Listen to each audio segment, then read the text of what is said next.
Assalomu alaykum, hurmatli yosh qatnashchilari.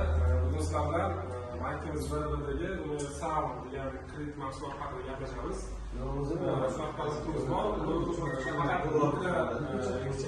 Biznes bo'yicha, ya'ni kichik tadbirkorlik subyektlariga ajratiladi, ya'ni YATT firmalar korxonalarga ajratiladi. Bu kreditning maksimal summasi 5 million so'mgacha bo'ladi. Faqatgina YATT uchun maksimal summa 600 million bo'ladi. Yangi tashkil qilingan YATTda yoki firma agar firma yangi ochiladigan bo'lsa, avvalgi tekshiruvdan yangi ochilgan yo'lni balans bilan 1 milliongacha uzatamiz. Agar yuqorisidan foydalansa, unga o'sha abolida, ya'ni qarzga kelishda summa beriladi.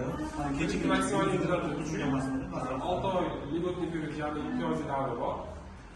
Kredit maqsadsiz, maqsadli ta'minot mavjud emas, ya'ni xohlagan ehtiyoj uchun korxonani faoliyatini rivojlantirish uchun maqsadsiz berilishsa bo'ladi. Uni maqsadliga bo'lganida agar aylanma mablag' uchun olaman degan bo'lsa, ya'ni revalent tartibda olaman desa, 18 oyda 2 marta yopib ochish tartibidan olsa bo'ladi. Boshqa hech narsa asosan. Kredit foizlari kredit foizlari 1 yildan 3 yilgacha o'zgaradi. 1 yilga olaman desa 27%, 2 yilga 27-75%, 3 yilga 28% tushadi.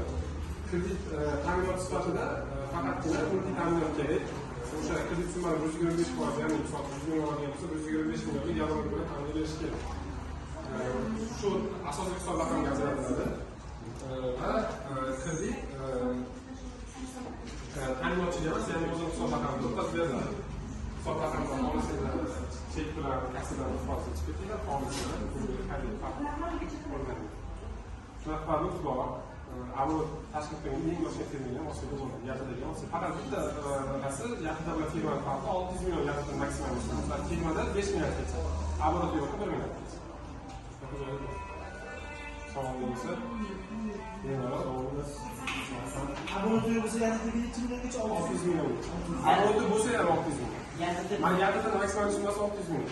Firmadagi abolda bo'lmagan yangi ochilgan firma bo'lsa 1 milliardgacha, abolda 1 milliard to'g'rishiga abolda so'raydi. Qarz yuki, ya'ni bir oylik abolotini 12 ga bo'lganingizda bir oylik aboloti qanchaga to'g'ri kelsa, bir oylik to'lovi, kredit to'lovi o'sha summadan oshib ketishi kerak. Qarz yuki. Yaqin desa bor faqat to'xtatib qo'yilgan muzlatiladigan bo'ladi. O'sha razmar qilsangiz bo'ladi. To'xtatilgan nega osib bo'ladi? Jumladan qanday summasi garov hammasi garov ta'minot kerak. Agar abolot kattaroq bo'lsa, nomli ta'minot yana sug'urtalanadi. Faqat o'sha abolot katta bo'lishi. Hozirgi 20% dan kamroq bo'lgan bo'lsa, sug'urtalanadi. Misol uchun kredit olgan odam boshqada, mashina misol onasining nomida yoki adasining nomida. Bo'lgan bo'lsa ham boshqa.